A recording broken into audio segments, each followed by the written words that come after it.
So, yun lang guys. Okay. Good night. Wala pa Good pala, night. di pa pala nagsisimula.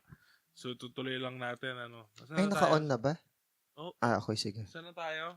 Sa Psalm, sorry, Thursday pala yun. Nagkakalo-halo na. Philippians 3, verse 8. Halo na. Ah. Ngayon, Mm. ano na nangyari dito sa Philippians? Okay. No? So, nung nakaraan, ano ba tinitle? Ay, hindi ko pa pala na-upload. I-upload ko pa lang mamaya. Okay, sige. Ano ba yan? Comment down below. Comment down below, guys. Kung ito title natin. So, itutuloy lang natin, ano. Okay. Wala na. Ano bang nangyari sa Pilipinas ngayon? Para meron tayong commentary sa umpisa. Wala, no? Wala ka masyadong alam, eh. Yung Masabongero, yun yung latest ko na basa. Oo nga pala. Kaya kayo nagsisabong kung ayaw mawala. Parang 4 years na daw ata na nawala. Tapos parang ang hinala nila is tinapon sa may Taal Lake. Patay na yun. Hindi, patay naman na talaga nung tinapon. Pero kumbaga, doon na kasi sila magdi-disintegrate. Yun. So kaya... Siyempre, di ba may mga kalansay pa yun? Oo, pero kumbaga, sa pagdadive nila, whatever object na makuha nila, iaangat. So baka kasi mag-lead yun sa mga pwedeng i-DNA test somehow. Dami, no? Siguro makapagtatago ang tao sa kanyang kapwa regarding sa mga kasalanan niya. Pero alam naman natin na sa Diyos, hindi talaga. May mga kasalanan bang dapat na aminin? Aminin? Ay, hindi kahit di na kailangan aminin. We have to confess lahat naman ng sin. Hindi naman sinasabi na i-enumerate mo lahat na pilosopo na detail. Pero kumbaga, pag nag-come to mind yung kasalanan na yun, aminado ka. Hindi yung parang, Lord, di naman kasalanan yun. Pero sa tao ba kailangan inamin mo talaga? Doon siguro sa mga taong involved. Okay? Sa mga taong involved at saka sabihin natin sa tao na kailangan ng reconciliation.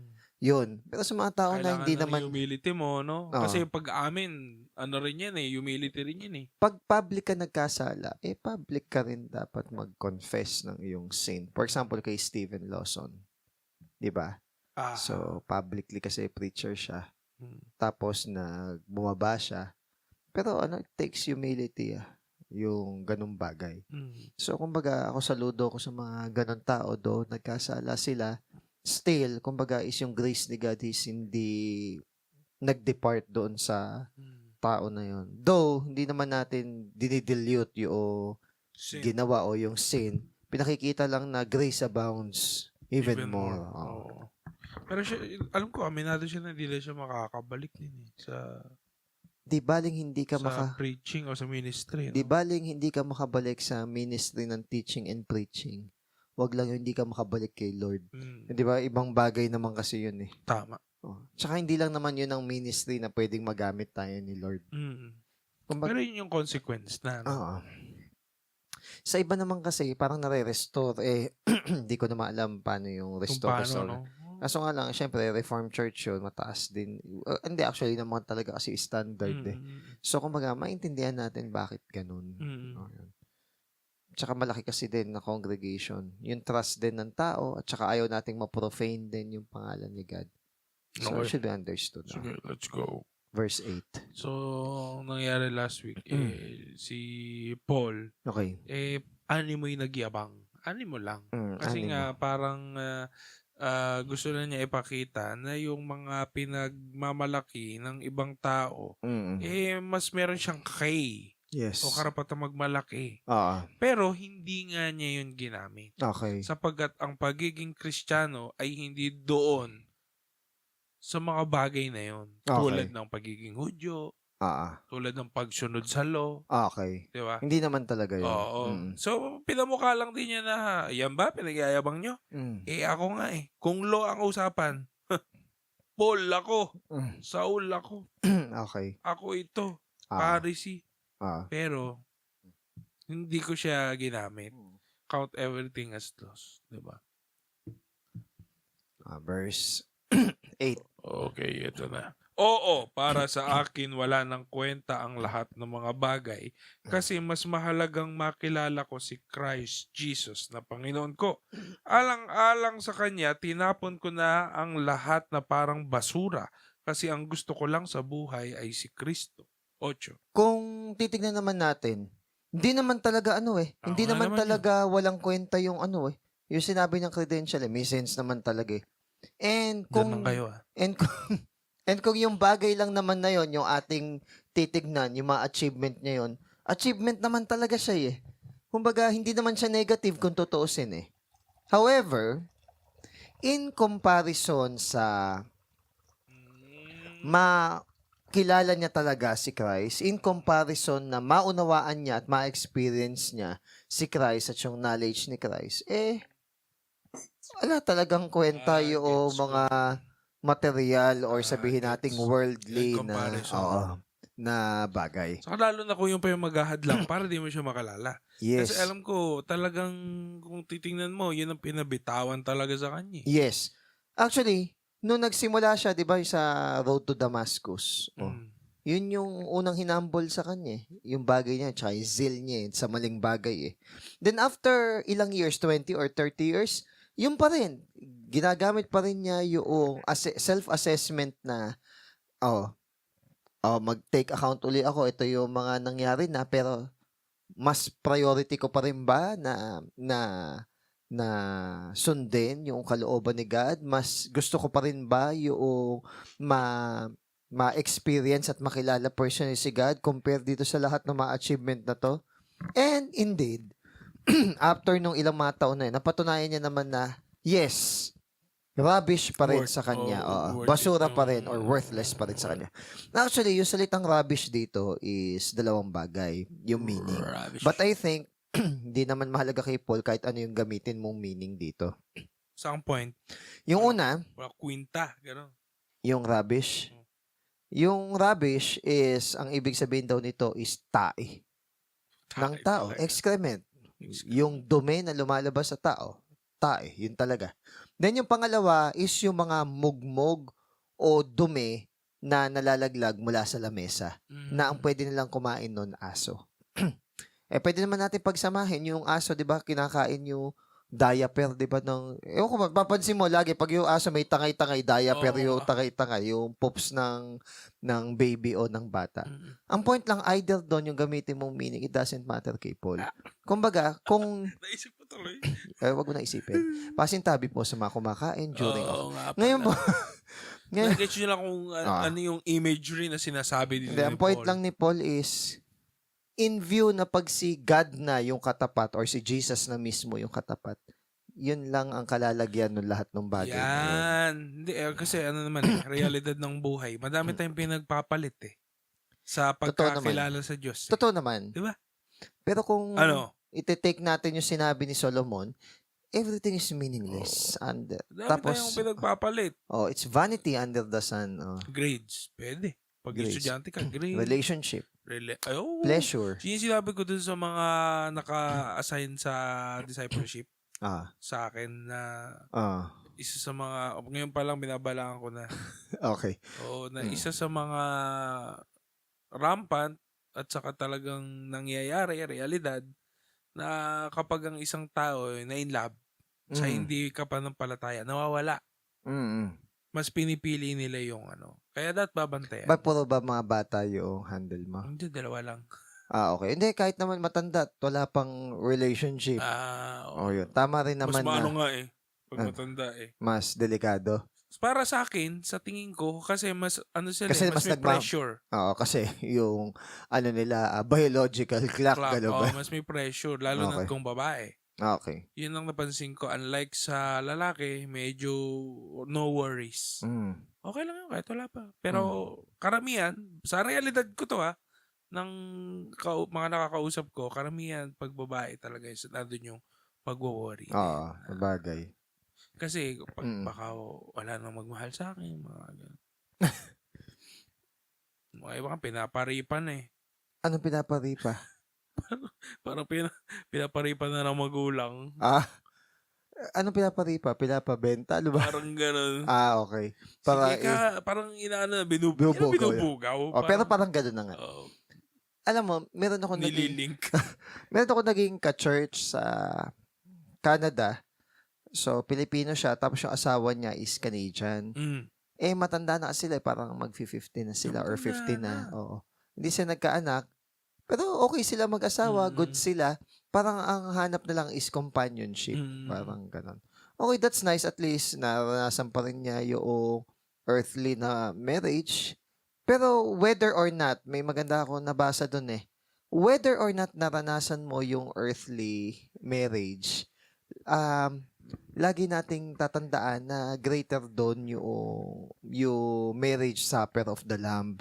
Kasi masyado kasi nating nasisensualize lahat dito Minsan nga even sa mga classical na laro na nalaro ko, tapos biglang may maglalaro ngayon ng mga Gen Z or mga woke, iba yung pakahulugan nila doon sa mga bagay-bagay. Kunwari, malinis yung isip ko nung naglalaro ako. Nung time na yun, wala akong ganong iniisip. Ngayon, para bang laging sexually connotated lahat ng mga bagay. Lagi silang may conclusion in a negative side, lahat ng bagay kapag hindi mo ginagawa to o pag ginagawa mo to. Parang isa-stretch na. Oo. May stretch mo para bang malisyoso na ang dating. Para bang ngayon hirap tumanggap yung tao ng 2, 3, 4 o 5 katotohanan. Parang hindi nila kaya mapagsama-sama na there are possible truths. Mga lenses. Oo. Hindi nila kayang tanggapin yung mga ganong bagay. Pero dito, sa kabila nung lahat ng ito, parang itinatangi pa rin ni San Pablo na yung knowledge and experience natin with Jesus, yun talaga yung pinakamahalaga. So, kumbaga, sabi nga nung kanta, walang papantay sa'yo. Wala naman talaga. Hindi second place, third, ganyan-ganyan. Si God lang talaga. So, everything just follows. Maganda. Tuloy. Next, verse 9 lang. Alright. Okay. 9. Ano ba ako? Nawala na ako. Ano ba yan?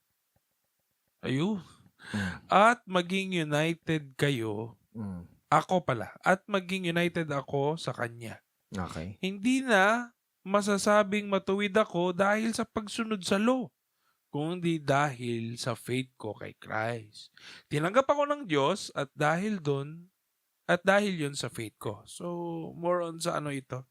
More on faith sa kaya pa rin, yung works ng law. Okay, so may malaking pagkakaiba dito yung legal relationship na ini-stress ng mga kaaway ni Paul. Yung mga credentials na earthly, lang naman. Yung magaling sa doctrine, magaling sa mga nitty-gritty. Ang pinantapat ni Paul doon is yung kanyang personal connection with Christ. Iba yung may head knowledge ka, iba yung merong spiritual discernment ka and love and connection kay Jesus. Yun kasi ang laging pinangtatapat marunong lang, ganon. And tayo ay nasabihan din ng ganon before, thinking na yun talaga yung sa atin, ina-act sa atin, which in fact, I believe, hindi naman talaga ganon. Compliment nga Oo. So, kumbaga, ang pinapoint out lang dito ni Paul, tanggap na niya na hindi niya kaya maging matuwid sa sarili lamang niyang kabutihan. Alam niya na kung magiging matuwid siya, alam niya na ang nag-cause nun is yung mismong kabutihan ng ating Panginoong Jesus. So, kumbaga, yung grace ni Jesus, yun yung nag-enable sa kanya na maging matuwid. At yung naging katwiran ni Paul is hindi yung sarili niyang katwiran. Yung katwiran ni Jesus. Kasi kung hindi naman kailangan ang Diyos sa buhay niya. Ala kasing, yung sarili nating goodness, ala naman kasing bilang yan. Not unless yung goodness na yan is rooted at pinasimulan ng Holy Spirit or ni Christ sa ating buhay. So kapag ganon, wala na yung yabang Pero hindi naman yung false humility na, uy, Brad, ang galing mo naman kumanta. Hindi, si God yun. Ikaw naman talaga, sabihin mong si God yun, false humility naman yung tawag doon. Being humble is that, kunwari, sabihan ka, ay, thank you. O, kamusta ka na ba? So, hindi mo iniiwan yung conversation na puro sa'yo. Hanggat maaari, inaalis mo sa'yo yung conversation. Yung limelight. Yes. Hindi dahil sa may kasalanan ka, may tinatago ka. Hindi yun. mas meron kang focus at saka mas meron kang pakialam hindi sa sarili mo, kundi sa ibang tao. So, genuine yung iyong compassion sa ibang tao. Now, ang foundation dapat ng spiritual life na tinuturo dito ni Paul is, tawag dito, is ano yung ginawa ni Jesus at hindi yung ginawa niya. So, ibig sabihin, mas mahalaga yung ginawa ni Jesus, ginagawa ni Jesus, at gagawin ni Jesus sa kanya, instead of ano yung ginawa niya, ano yung ginagawa niya, at ano yung gagawin niya. So, ang focus dito is yung finished works talaga ni Christ unto our salvation. Ayun lang. Next is verse 10 to 11. Ito lang ang gusto ko, ang makilala si Christ at ma-experience ang kapangyarihan ng muli niyang pagkabuhay at makishare sa paghihirap niya at mamatay din kagaya niya. Kasi umaasa akong bubuhayin ako mula sa kamatayan. Angin lang. Ito yung madalas 11. Na nagiging, hanggang 11 nabasa mo na. Ito yung madalas na nagiging problem ng mga Christian or sabihin natin na professing Christian. Akala nila, porkit alam nila yung doctrine, porkit alam nila yung verse, porkit alam nila yung line, is kilala na talaga nila si Jesus. Yung knowing dito is beyond that. But, hindi ko sinasabi na hindi importante yung doctrine. Hindi ko sinasabi na hindi importante yung mga verses na patungkol sa katotohanan. Importante yun. Ang sinasabi ko lang is yung beyond doon sa bagay na yun. It's more on experiential lang, hindi siya head knowledge lang. So, example, to know Jesus is not the same as knowing his historical life. Kasi kung historical life lang, parang thesis lang. Parang ano lang yan, para bang nag-aral ka lang ng past, okay? Nag-aral ka lang ng anthropology, o yun nga, history, ganon. Inaral mo lang, academically. Hindi rin siya same as correct doctrine. Pwedeng correct yung doctrine mo, pero mali yung pamumuhay mo. Lifestyle. At wala ka ring joy. Di ba madalas, the more that you know, malungkot ka. Kasi matalino ka eh. Kaya ka malungkot. Pero hindi mo naranasan yung joy that liberates yung soul and yung spirit ng tao of knowing Christ. Kasi dapat, pag mas kilala mo si Christ, mas masaya ka. Why? Kasi yung joy ng salvation. Yan. Saka isa sa fruit, di ba? Oo, ng spirit. Rooted sa love ni God. Sa joy. Okay. It is not also the same as knowing his moral example. Kasi even si Confucius, even si Lao Tzu, even si Mahatma Gandhi, even si Siddhartha Gautama, mga ano yan, mga may sariling righteousness yan. So kung moral uprightness dan, even atheists may mga moral uprightness yan. So, hindi lang yun. Okay? Meron bang religion na world religion ngayon, na tinuturo, gumawa ng mali? Hindi, lahat sila is merong mataas na moral compass. Oo, tama. Yun. And hindi rin siya the same as alam mo lang yung ginawa niya para sa atin. Hindi lang daw ganun. It should be on a personal level. So, ito yung example. Sige. So, masasabi natin na kilala natin yung isang tao kapag nare-recognize natin siya. Nakikita natin kung ano yung kakaiba sa kanya compare sa ibang tao. So, kunwari, si Toby, si Toby, kaya mo siyang makompare sa iba, ano yung distinct. Hindi yung compare na, ay, mas maliit siya kaysa sa iba. Hindi yung ganun. Ibig sabihin, ano yung unique na characteristic niya na kung saan, pag sinabi mong ganito, siya yun. So, parang specialty. So, kumbaga, yun yung isa sa knowing Christ. Ano pa? We can say that we know someone because we are acquainted sa ginagawa niya. Hindi lang sa alam mo yung ginagawa niya, acquainted ka sa ginagawa niya. So for example, meron kang baker na kakilala, hindi lang sa dahil sa kilala mo siya, kundi na try mo din yung tinapay So, hindi lang sa kilala mo siya, natikman mo rin yung kanyang tinapay. So, ibig sabihin, hindi lang sa alam mo yung kabutihan na ginagawa ng Diyos, naranasan mo yung kabutihan ng Diyos sa buhay mo. Ang involved ka talaga. Oo, personal talaga. Personal. Ito yung sinabi ko minsan sa mga INC na nakausap ko. But not necessarily na binanggit ko yung term na INC. Yung ginamit ko ng term is yung Kingdom of Jesus Christ. Pwedeng ang pangalan ng simbahan nyo ay binabanggit nyo si Jesus, pero wala kayong paggalang, pagmamahal, at tunay na malasakit at pakialam kay Jesus. Pwedeng gagamitin nyo lang. Pwedeng gagamitin nyo lang yung pangalan ni Jesus, parang anting-anting o agimat, pero hindi nyo talaga siya mahal, hindi nyo siya talaga kilala. Pwede yun. Ginamit nyo lang siyang passes para maging mukhang tama yung inyong simbahan. Hindi siya ganun. Ni Jesus they worship sa John 4. They worship me with their lips, but their hearts are far away from me. Kalimutan ko, pero yun yung term eh. They worship me with their lips, but their hearts are far away from me. Kaya sabi kong ganon, gaano kayo nakakasigurado na pumasok talaga kayo sa kawan ng iglesia ni Kristo?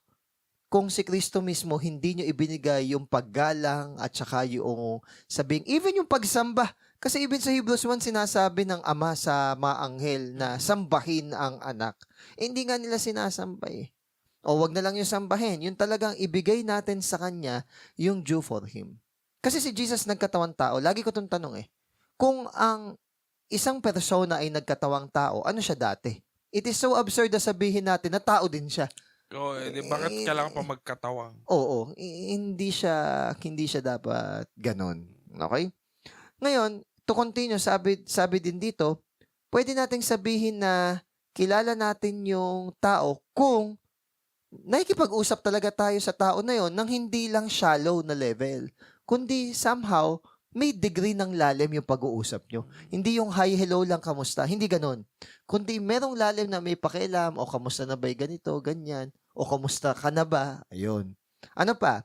Masasabi nating kilala natin ang isang tao o ang isang persona kung nag-i-spend tayo ng time sa kanyang tahanan, sa kanyang pamilya. So, dapat nag-i-spend tayo ng time sa mga brethren, nag-i-spend tayo ng time sa church. Actually, command yun eh. Nagulat nga ako eh, na para bang, and they will know that you are my disciples if you love one another. Tapos, ikaw, galit ka sa brethren mo. Hindi pwede, no? Nung una, syempre, parang, hindi naman sa pero parang no-brainer yun na kailangan, mahal mo yung brethren mo, parang Pero nung nabasa ko yung verse, niloloko mo pala yung sarili mo na sasabihin mo na close kayo ni God, pero may galit ka sa brethren mo. Hindi pwede pala. Hindi siya pwedeng mag-match. Hindi talaga siya match. Kasi nga sinabi, and you will know that you are my disciples if you love one another. Eh, hindi mo mahal yung brethren mo. Eh, hindi ka disciple. So, kumbaga, ano yun eh? Nabasa ko yun eh. Oh, sige. Nabasa ko yun eh. Self-deceit. Limang assessment ko para makita na Christian ka ba talaga o hindi. So, sa 5 assessment na yon, bilisan ko lang, nagtitiwala ka kay Jesus at sa finished works niya. Pangalawa, nag-obey ka. Pangatlo is, nagte-testify yung Holy Spirit inside of you and calling kay God na Abba Father. Ibig sabihin, hindi na de-deny yung Holy Spirit is nasa iyo. Okay? Number 4 is love for brethren. And number 5, nagpapatuloy ka sa discipleship. Kaya maganda yung ginamit na example ni Kuya Joe kanina. Ano ang pinagkaiba? Kanina? Ay, nung Sabado ng gabi. Ito ang example. Ano ang pinagkaiba ng kasi may 2 tao na nagpunta sa altar call. After nun, yung isa, every week, attend lang siya, attend lang. Yung isa naman is, unti-unti nagbago yung buhay niya, tapos bigla nagsiserve siya sa church, nag-disciple siya, co-contribute. Ngayon ang tanong, sino doon yung Christian? Ang sagot daw nung kausap niya, pareho lang. Ay, hindi. Yung isa lang doon ang Christian. Kasi isa, nag-go lang siya sa motion. Tapos sabi niya, while daw conversing, na-realize yung kausap niya, siya yung isa na umattend lang. Not to judge. Okay? Pero this is the biggest deception na we pat ourselves at the back, at the lowest standard na hindi naman talaga standard, na we claim that we are Christians, pero walang growth sa ating buhay. Ooh. But we congratulate and tap ourselves at the back na, at least weekly ako uma-attend. That is just going to the motion. Hindi pwedeng ganun. There should be an ongoing discipleship. Yun yung pang-5. So, self-assessment kasi yun eh. Another, eto maganda to. Masasabi mo na kilala mo ang isang tao o isang persona kapag committed ang buhay mo dun sa tao na yun. Every day. Sharing circumstance as in marriage. Hindi pwede na hindi kayo committed. Kaya sabi ni Kuya Joe sa discipleship, hindi pwedeng isa lang. It is a commitment ng isa't isa kay God. Hindi pwede na isa lang yung willing tapos yung isa ayaw. Yet beyond all this, there is a way of knowing Jesus that includes all of this, yet goes beyond them. So kumbaga, ito yung mga examples, pero hindi lang yun. So kumbaga mga markers lang yun na pag may ganito ka, ibig sabihin, kilala mo talaga si Christ, pero meron pang higit doon. So yung knowing, hindi lang siya head knowledge. Okay? It is going and growing deeper with relationship. Ngayon, natatawa kasi iba kapag sabing, hindi kasi yan religion, kundi yung relationship with God. Pagtatawa na sabi, ay, born again Christian, ganyan. Naging stereotype, no? It is as if na pag sinabing born again Christian is denomination or religion. Hate the sin. Not knowing na yung salitang born again is nag-i-exist na sa John chapter 3, wala pa at hindi pa sikat yung born again Christian denomination. So, baga, hindi talaga siya religion. Na-dilute lang kasi naging ang kasi ng born again Christian ngayon, pagka-charismatic, evangelical, may So, may ingay, ganun. Or very, hindi ko nasasabing mali yun. May, even naman si David is merong loud praise and singing songs of parang praise. Stereotype lang talaga. Na-stereotype lang. So, kumbaga, ang pinopoint out lang dito, hindi mo sasabihin na si Jesus is Savior mo. Kundi kaya mo siya sabihin na, nung time na nag-a-addict ako at hindi ko alam kung ano yung gagawin ko, siya yung nagbigay. Talaga. Yes. Experience siya talaga. Hindi ko naman sinabi na pilitin mo magka-experience. Kumbaga, meron kang mga markers sa buhay mo na eto si Christ. Hindi pwedeng sabihin na anong tawag doon? Milestone? Nung minsan, nag-share ako sa... Mga yugto ng pagkakakilala. Nung minsan, nag-share ako sa klase, which is nakita ko rin naman yung sarili ko sa kanila na parang nung una, ganun ako na walang pakialam kay God or mababaw or baseless yung pagkakilala ko kay God. Tanong ko sa kanila, meron ba kayong time ng buhay nyo na para kang nakaharap sa pader na para bang eto na, dead end na, pero alam mo that there is beyond there. Tapos, ang way lang para maka-go beyond there is tanggapin mo na merong Diyos, na merong higher being, that there is more to life. Yun. So, yung iba, syempre, dahil wala namang masyadong paghihirap sa buhay, sabihin nila, ay, hindi pa eh. Pero yung mga tao na marami ng suffering sa buhay, they have received eyes beyond doon sa physical, na they are hoping and they are longing that there is something more. Now, the good thing is, God does not disappoint on that part. Kasi there is more dun sa bagay na yon. Next naman, sabi dito, yung power ng kanyang resurrection. Bakit ba mahalaga yung power ng resurrection? Ebidensya siya na nagtagumpay si Jesus laban sa kamatayan.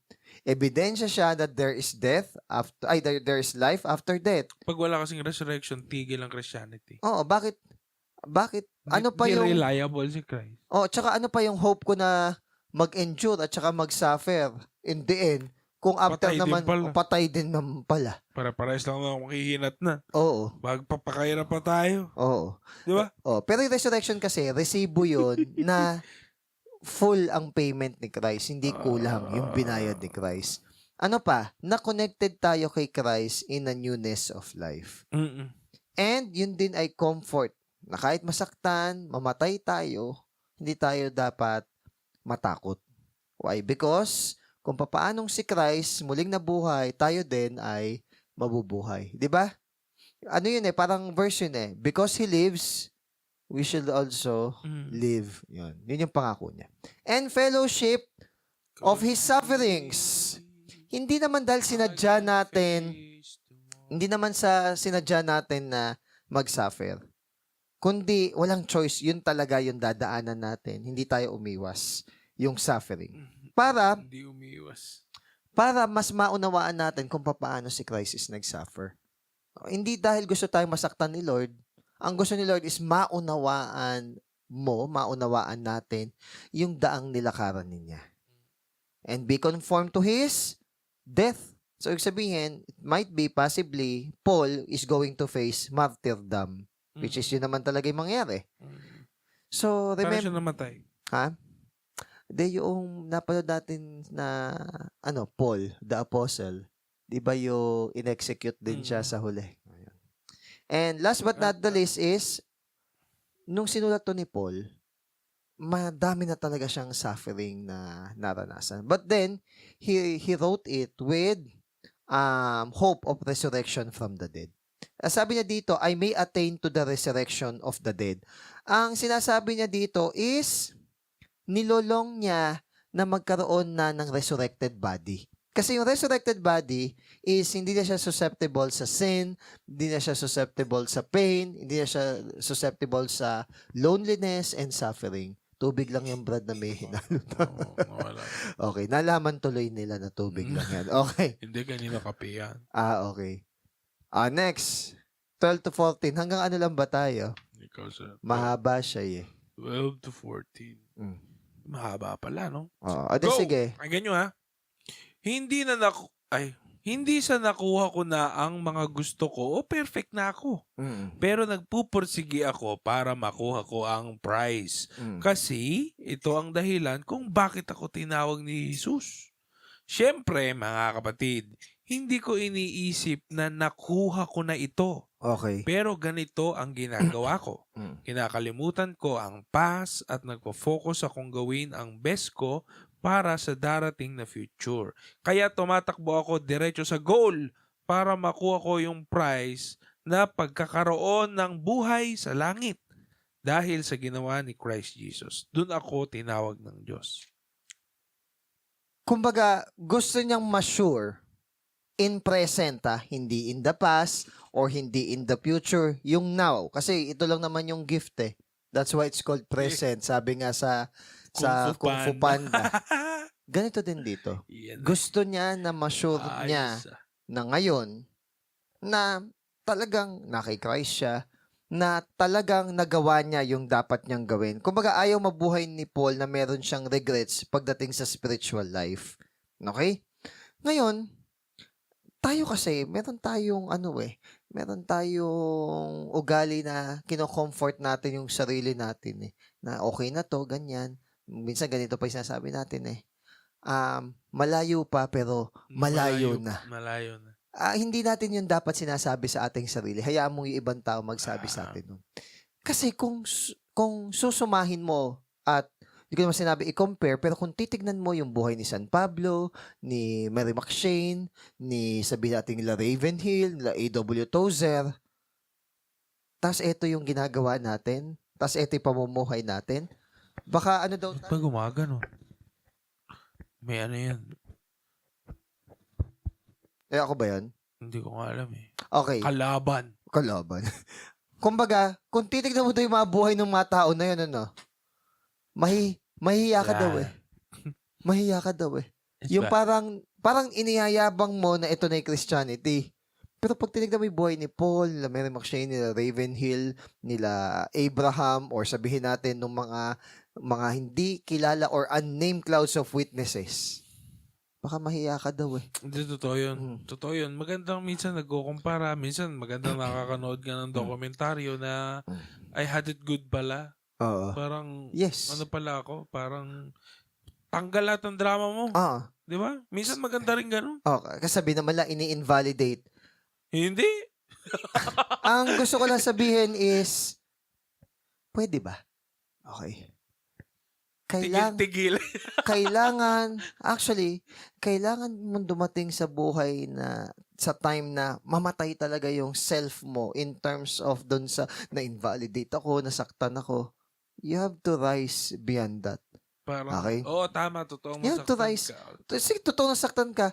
Hindi Pero, naman natin sinasabing hindi ka nasasaktan. Wala yan. Sinasabi lang natin na, totoong nasaktan ka. Pero may mga talagang mas masakit yan. Oo. Iba yung pagiging childlike, iba yung mature. Yun yung gusto kong sabihin. Childlike, or sabihin natin inosente ka, or sabihin natin ang dali mo mag-forgive, ganyan, pero iba yung mature. Pwede kasing childlike ka, pero ala ka pa sa perfection eh. Not I am saying na on our own effort, magiging perfect tayo. Pero yun yung utos eh. We strive for perfection. At saka alam mo na ang dami pang dapat gawin. Tignan mo si San Pablo, buhay na niya yung pagsilbihan si Christ. Buhay na niya na mabuhay sa kingdom ni Christ. Pero ang sinabi pa rin niya, I am what I am but the grace of God, because of the grace of God. Tapos, dahil sa grace ni God, hindi siya naging tamad.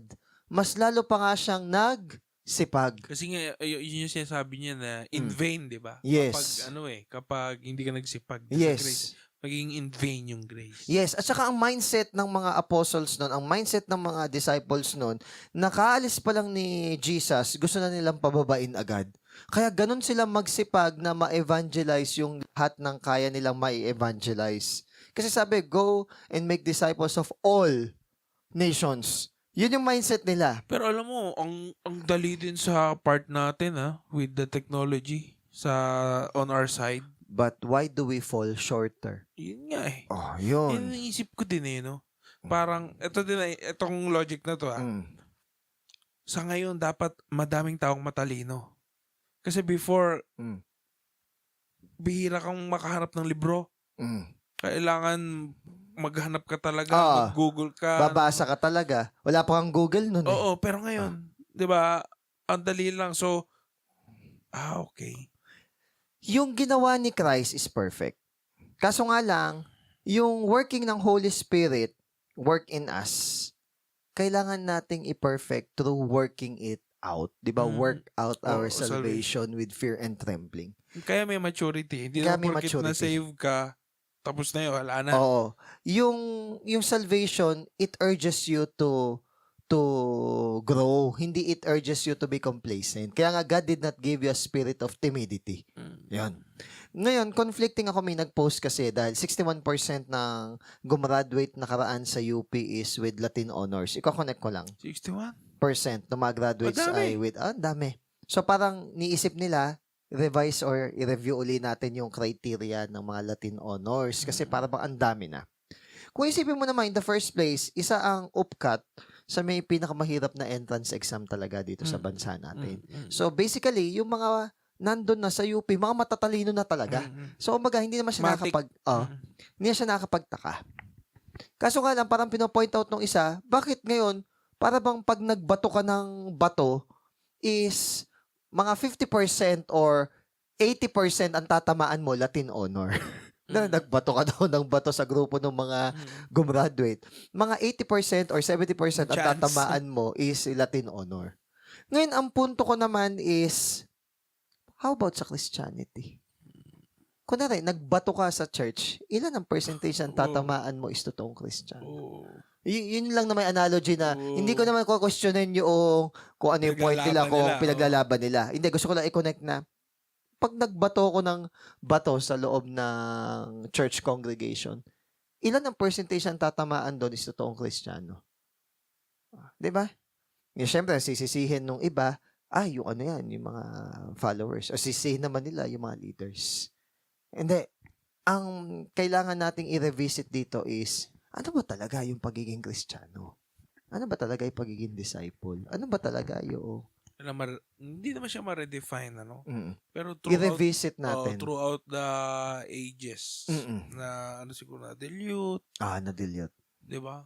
Napalitan. Baka nga napalitan eh. Diba sabi ko sa'yo, parang minsan napalitan na parang meron lang ako sinabing sabihin mo sa katabi mo, ay, Christian ka ba?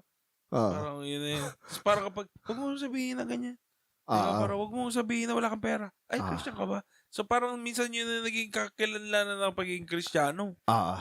Yung mga jargon. Kaya kailangan mo ng discernment eh. Hindi rin siya one size fits all eh. For example is, kunwari, sinasabi nung, gusto nyo, kayo mga millennials, yung nasabi nyo, napapalo kayo ng araw, binibitin kayo pati warik, sinasako kayo. So, ibig sabihin, ina-accept nyo na mas gusto nyo yung mga traumatic instances ng pagdidisiplina sa inyo. Ako, sabi ko naman, there are methods, or sabihin natin na there are times na yung bagay na is traumatic talaga. Pero accepted siya nung time na yun eh. Okay. Sige, sabihin natin na traumatic. Hindi, kahit na sabihin natin accepted nung time na yun, tas ngayon hindi. Pero wag mo ring i-discount yung fact na marami din talaga ang nadisiplina nung bagay na yun. Okay? So wag mong sabihin may naging trauma. Wag mong sabihin na just because traumatic ito for some is traumatic na rin ito sa lahat. May napanood akong statistically doon ko papasok ngayon sa room ng statistics. Because sometimes ang ginagawa natin is tawag dito, merong exemption to the rule, we make the exemption the rule. Minsan ganun eh. Okay. Nauna ako rin naman, iba-iba kasi yung mga generation. Pangit yung naisip ko eh. Sobrang pangit. Ano yan? Pangit talaga eh. Yung sa war on drugs, di ba? Okay. Kunyari, may namatay na isa. Okay. Tapos yun yung gustong i-highlight ng ng media na pa. Pero meron din kabilang face yun, di ba? Yun nga yung gusto ko i-point out. Yung pangit na analogy ko. Hindi, tama naman. Yun yung gusto ko i-point out. Na yes, there are traumatic for some and I'm sorry with that. I'm not proud dun sa mga ganong generation and you should have done better. Kaya dito na pumapasok yung discernment. Pero sa mga tao na ayaw talaga whatever approach yung ginagamit, hindi na yung mga traumatic experiences ang i-blame mo dyan. Yung tao na talaga na yun sa katigasan ng kanyang ulo. Maganda yung sinabi dun sa napanood ko, yung therapist kasi siya sa Last of Us, yung season 2, sabi ng isang therapist, sa tagal ko na nagte-therapy, may mga tao talaga na-experience na they are beyond saving. Wow. Pero kumbaga, syempre, ang disagree ko dun, si God, kung mag-work naman, hindi siya nagsusuko. Hindi naman, kumbaga kaya naman talagang para sa kanya siguro. Para kay God. Pero ang point ko lang, sa tao naman, kahit anong method pa yung gawin mo, kahit hindi pa traumatic yung method na gawin mo. Ngayon, ang ire-rebat naman sa'yo, gamitin natin yung hindi traumatic kasi mas mataas yung chance. Okay? Ang point pa rin yan is mas mataas o mas tama yung na yan. Unless si Christ, ang center nung lahat ng method na ginagamit nyo, ala lang yan. Futile lang lahat yan. So, kumbaga, ang bias ko na... Parang behavior modification lang. Oo. Kumbaga, ang bias ko na kahit gaano ka statistically or research-based or whatever yung ipaghahain na yan, unless si Christ yung center nung lahat ng yan, alang bilang yan. Kumbaga, dead works. Dead works lang lahat yan. Yes, we can encourage. Yes, we can boost their self-esteem. Pero, tandaan mo, may danger na puro self na lang. Hanggang doon na lang. Hanggang doon na lang. Yan. Kaya ang tawag nila sa Gen Z is glass generation. Pero hindi ko naman nila lahat. That's why binibilinan ko yung mga estudyante na your feelings and emotions are valid but they do not justify wrong behavior. So, going back to this, pinakita dito ni Paul na hindi siya yung maarte. Talagang ito yung opportunity. Siniz niya talaga yung opportunity. Hindi in the future, hindi in the past, now. Lahat ng pwede niyang magawa now, ginawa niya. Birada siya agad. I press on. Mayabang kasi yung Espanya noong 15th century. May nilagay sila sa coin nila dahil sa kayabangan nila na ne plus ultra, which means nothing further. So, akala nila sila na yung end of the world. So, ibig sabihin sila na yung hangganan ng mundo. Ngayon, sabi dito, after the discovery of the New World, Spain realized that she was not the end of the world. So, binago ng Spain yung nakalagay nila na inscription sa coin nila. Ang nakalagay, yung sa My Hero Academia, plus ultra. Actually, dito ko lang naintindihan kung nagsabihin ng plus ultra. More beyond. So kung iano mo siya in Christianity, actually kahit personal development lang pwede mo kong bigyan ng fasad ng sobrang talino at pompous na knowledge and wisdom ng world nito. Pompous, ibig sabihin, pinakikita niya na sobrang galing niya, sobrang tindi, sobrang lawak, sobrang amazing. Nakatrumpeta. Oo. Pero pag na-miss out mo yung spiritual life mo kay Christ, hanggang dyan ka lang. Hindi sa pangmamaliit na parang in a worldly way, but in a spiritual realm na hanggang dyan ka lang. Hindi ka makaka-plus ultra. Kasi hindi mo nakita at hindi mo na-achieve yung spiritual enlightenment na makilala si Christ. Kaya sabi, zero. Pero pag naintindihan mo yon, maiintindihan mo na bakit sinabi ni Paul na lahat yun tae lang o lahat yun is dumi lang. Kasi ala naman talaga Nung tinanong ko yung mga estudyante ko, so kunwari, sobrang lungkot kayo, depressed, anxious kayo, may severe anxiety, nagpa-panic attack kayo, may mga problema kayo, wala kayong control sa ganitong area, hindi nyo alam yung gagawin, pero alam na alam mo yung quadratic equation sa math. Diba? Sabi ko, negative B plus minus 4, blah, blah, blah, ganyan. Formula. Alam mo lahat ng formula, alam mo lahat ng diskarte. Date, pati yung date sa mga... At pinakamayaman ka, meron kang kondo, meron kang mga gadgets, basta lahat. Kunin mo lahat yun, tas akapin mo. Pagalingin at basayahin nyo nga ako. The irony na even yung yung sabihin natin na, kunwari, yun dyan sa Klinika Yang, yung sa Premier, di ba? Klinika Yang. Family sila ng doctors. Hindi ganun ba? Family sila ng na related sa medicine. Pero yung hangganan na tinakda ng Diyos na hanggang dito lang. And they cannot go beyond that. Okay? I'm not saying it is a punishment. I am not saying it is also a reward. I am saying the reality. Hindi ko sila kinokondemn, hindi ko rin sila kinokonsole. Ang point lang is, kahit pa may edge ka dun sa world, dahil meron kang ganong mga kaalaman, hanggang dun lang talaga. So, it is chasing after the wind. Si Doc Willie, di ba? Doktor siya. Tapos, pero alam mo, ang mali kasi sa akin, hindi ko alam na nag-withdraw pala siya. Kaso na-print kasi yung mga naboto ko pa rin. Pero tignan mo. Pa rin. Ang dami pa rin bumoto sa kanya. Oo, bumoto ako sa kanya. If he just pursued. Bumoto ko dapat siya. Ako binoto ko siya. Ako binoto ko rin. Kasi alam ko nag-withdraw siya, pero baka bumalik. Ako naman, hindi ko alam na nag-withdraw. Pero yun din point ko. Even doctors get sick. Kaya nga, even sa Canada, kasi sa Canada, parang sa Catholic, meron kasing government work na, kunwari, pag hindi na kaya ng doktor, pinagpe-pray na. Hindi, pinagpe-pray na ng mga pare. So, kumbaga, alam nila yung hangganan lang nila. Hanggang dun lang. Walang plus ultra. Oo. Pero ang point dito, ang plus ultra kasi natin, si Christ. Yun na yung spiritualidad. Yung spirituality. Even yung ibang religion na-realize nila yun na yung pinakailalim ng funnel from materialism to spirituality, alam nila na yun yung pinakamalalim yung spirituality sa spirit Yung spirituality na tama, kumbaga parang nung nabasa ko yun, parang concept ng Hinduism yun Alam na nila na spirituality Kaya nga lang, ang point pa rin, kahit alam mo na merong gamot sa ganitong sakit, kung hindi yun yung gamot na iinumin mo, hindi ka rin gagaling. So, kahit na alam na ng tao na enlighten na niya that there is more to life with spirituality. Kailangan mo lumusong. Kailangan mo pa rin malaman anong spirituality ba yun. And that is knowing Christ. So, in short, that I may lay hold. Bakit that I may lay hold? Para ma-attain niya yung mga dapat niyang ma-attain. At ang akala natin, yung resurrected body ang pinaka-goal lang ni Paul dito. Hindi. Ang sabi niya dito, ma-lay hold niya yung calling niya.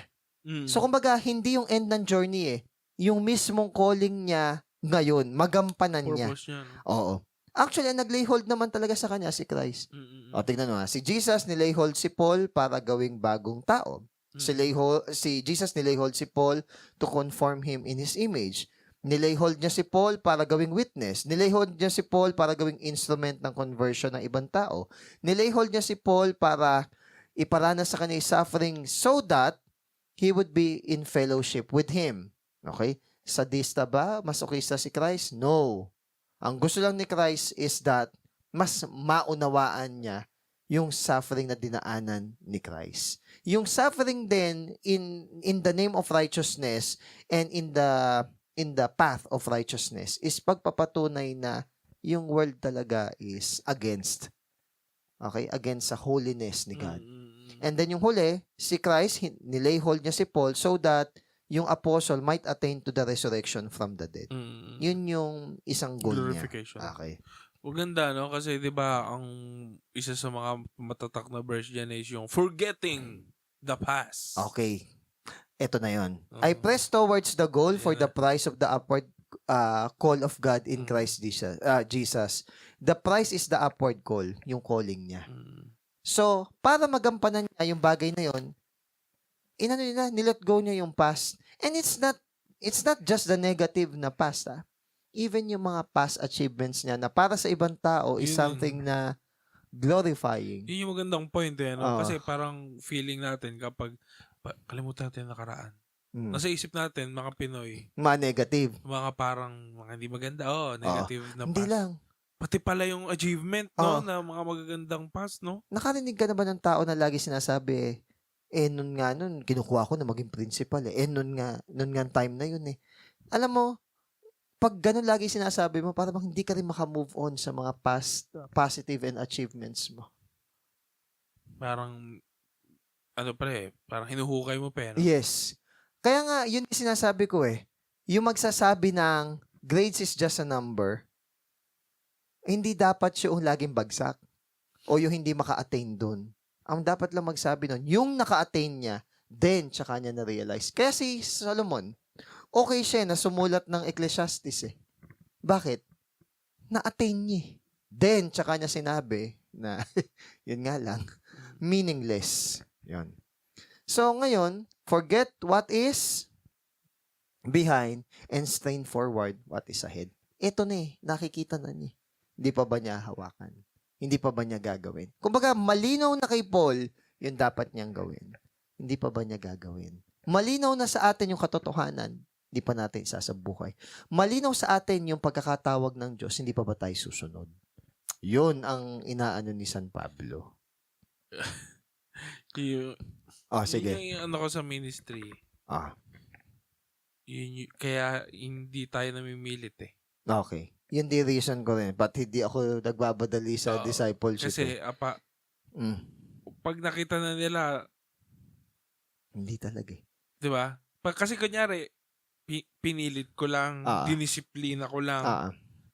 Hindi naman sa tamad ka, no? Pero, may hangganan din talaga yung disiplina Hanggat sila mismo, hindi nila nakikita yung reason. Bakit kailangan to? Bakit ba kailangan umattend? Ba't kailangan magbasa? Ba't kailangan seryosohin? Hanggat wala yun, religion lang. Practice lang ng religion. Yun yung gusto ko ipaunawa sa mga co-teacher ko na drive ka na kahit anong teaching methodology or strategy yung gawin mo sa estudyante, ma-reform lang yan or ma-change lang siguro yung behavior. Pero hindi magbabago yung buhay nila talaga. Andun pa rin yung desire. Kasi si Christ lang talaga ang makapag-bago. Kasi ibang realm na yun Ibang realm na yun. And madalas, hindi yun maintindihan ng ibang tao. Or they may agree intelligently, pero they don't experience. Exactly your point, siguro. Exactly your point na kahit ano ding turo mo sa kanya. Ganun din. Diba? Ay, sasabihin ko na, ikaw yun. Yung kamukha na sinabi ni Kuya Joe. Siya pala yung isa, yung attend lang. They go to the motion. Not to judge, but the reality of hindi talaga. Unless talaga. Miracle no? Yun din sasabihin ko. Hindi ko rin sinasabi na I attained. Pero by the grace of God, salamat dahil nasuya na ako sa Maraming bagay. Nagpunta kami sa sa tawag dito sa SM Mega Mall nung nakaraan. Okay? Naman ako na naka-leave. So kumbaga, lakad lang ako. Lakad lang ako. Siguro naglalakad ako mga 4-5 hours. Ang laki pala ng SM Mega Mall. Yung malaki na yan, yung malaki dyan. SM Mega Mall sa Mandaluyong, Manila. Hindi, okay lang. Mega Mall. SM Mega Mall. Lalakad ako ng 4 or 5 hours. Tapos alam ba, antok na antok ako. Pakatagal naman. Antok na ako. Then, napipikit-pikit na ako. Parang naghahanap ako na uupuan, ganyan-ganyan. Pero alam mo, ang daming bibilihan. Totoo ba? 5 hours? Na 4 or 5 hours. Pero kumain din ako, no? Dalawang Lord of the Rings yun, Oo nga. Parang nung huli, nag-decide na lang ako na kung magtatagal pa, putal ako sa arcade Okay. Ngayon, nag-window shopping ka, gano'n? Hindi, lakad lang ako ng lakad. Kinakabisado ko yung mall. Hindi kasi umaano sa direction Naliligaw ako. Nung unang part ka, medyo naligaw ako, nag-retrace ako So, ang ginawa ko muna, kasi may lower ground floor, may lower, basta lower. Basement tapos pa. may upper, third floor, fourth floor, hanggang fifth floor. So, ang ginawa ko muna, dire-diretso. Akyat, dire-diretso. Akyat, diretso. Nung nasa taas na ako, diretso, ayan, tsaka na ako sumaside. Kasi ang ginawa ko nung minsan, umakyat ako, sumide ako. Ayun, gumanon. So, kumbaga, nung tinitignan ko yung mga gano'n. Nakapagod yan. Sanay naman ako maglakad Inaantok na nga ako. Ngayon ito yung na-realize ko, no? Ang daming mall. Ang daming stall. Tapos, inaano pa nila, nire-renovate nila para bang new era na SM Mega Mall. Parang gano'n. Tapos, niisip ko minsan, abnormal ba ako? Kasi, ang daming mga Pero hindi naman ako halos pumapasok ng Hindi man ako halos pumapasok ng stall. Tignan ko lang. Siguro pinasukan ko lang stall nung nagutom ako. Doon ko na-realize na bonchon. Kasi magtatry sana ako nung wala dito sa Cabanatuan. Kaso wala problema.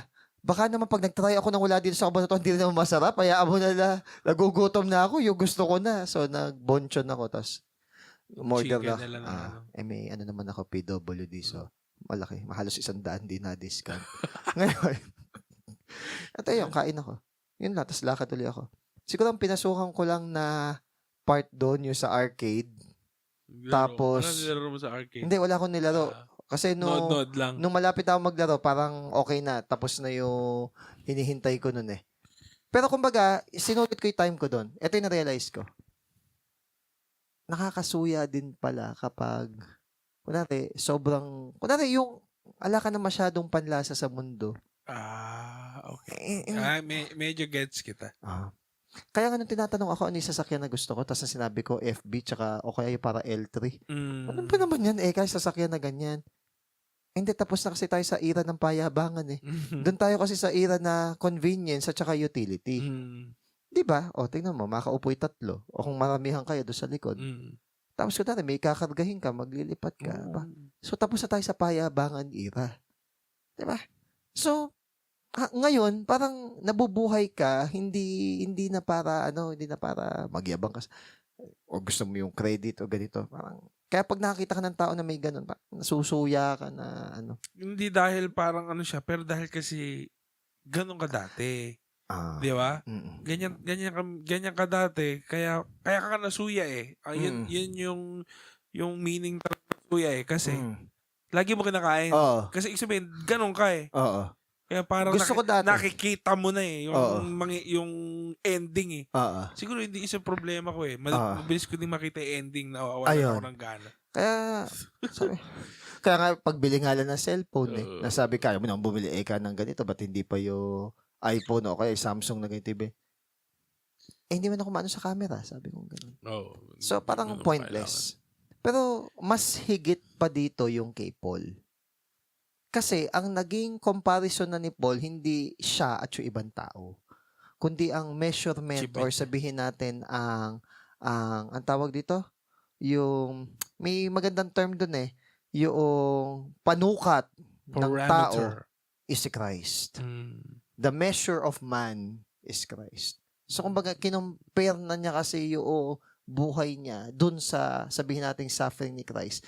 Kaya niya sinabi na, I'm not saying this as because na-attain na niya. Hindi Pero, kung titignan mo yung buhay niya, Kumpara naman sa atin. Kumpara sa atin na nagmamagaling, pag nakita natin yung achievement ng mga ganun tao, mahihiya tayo. Tapos, ang sasabihin pa nila sa dulo ng kanilang buhay, Lord, forgive me a penitent sinner. So, parang ang kapal naman ng gilagid ko na sabihin ko na, ay, great man of God. Parang, ang hiya. Ngayon kasi, do may maraming masasaktan na sasabihin na huwag mo sinasabi yung mga pinapatulan lagi intrusive thoughts mo. Sa akin, isa co-teacher ko kanina. Sinagot ko. Pero magpasalamat din kayo dahil sinasabi ko madalas yung intrusive thoughts ko because kayo, ayaw nyo ibukay bibig nyo na sabihin minsan yung intrusive thoughts nyo. Hindi naman kasi sa ganun. Gets ko yung point niya na minsan parang nakaka-offend, ganun-ganon. I admitted ako sa ganung point and I have dahil to... ano ka? Oo. Built ka na ganun. Kaya naman ako diretso magsalita. In-explain ko na yung dati. Pero before ba ganun ka na? Hindi. Ano talagang, hindi talaga? Hindi ko vino-voice out yung... na-develop mo siya parang... I have to. Parang... Kasi ayoko ng lokohan. Yung parang... Ano yung parang turning point na parang this time? Paano ba? Nagsimula yun nung teacher na ako. Doon na nag-start. Sabi ko, ayoko ng lokohan. Alam ko yung fina-flatter eh. Huwag niyo ako i-flatter. Huwag niyo akong paikutin. Kaya minsan binibiro ko lang, kunwari ice cream. Ganito, ganyan. Pwede na baka ako sabihin na, uy, manlibre ka nga na ice cream, hindi yung iikot-ikotin nyo pala. Kasi ganito, ganyan, celebrate tayo. Huwag nyo na ako utuin. Pwede naman kasing sabihin nyo lang ng diretso. So, pero ako naman, siguro ang mali ko doon is, baka naman may genuine naman na na-appreciate ka lang.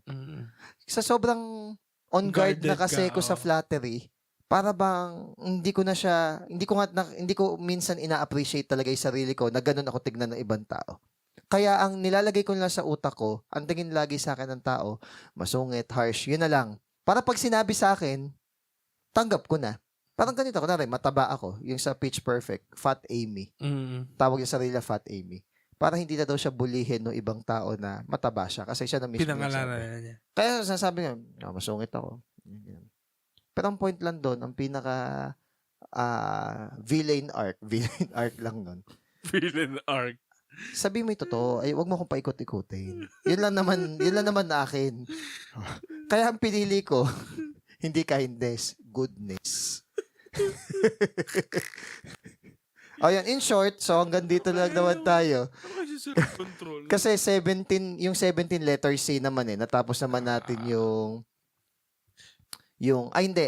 At tapusin lang natin hanggang doon. Simulan na natin sa 15 para mahaba-haba yung susunod. Basta ang... yari na tayo. Yari na tayo. Basta ang point ko lang is... sakto pala tayo. Gayahin natin si Paul. In terms of... Nung nakita na niya, ginawa na niya yung dapat niyang gawin. Ayun pala magandang tanong. Nakita na ba natin? Yung tanong natin sa kanila, nakita na ba talaga natin? Na masabi natin na ito na. Kaya minsan pag nag-a-advise ako, dalawa Sa secular, eto. Pero as a Christian, eto yung gusto ko talaga i-advise na sana. Sa tingin ko, hindi pa spiritual life ang focus mo. Ito yung focus mo. So hanggang dito lang muna sa morality mo na siguro. Hanggang dun lang. Binibigay ko pa rin yung parehong option. Ayun lang. Yun lang din. Hindi ba? No, itanong natin yun. Nakita na ba natin? Nakita na nga ba natin? God bless.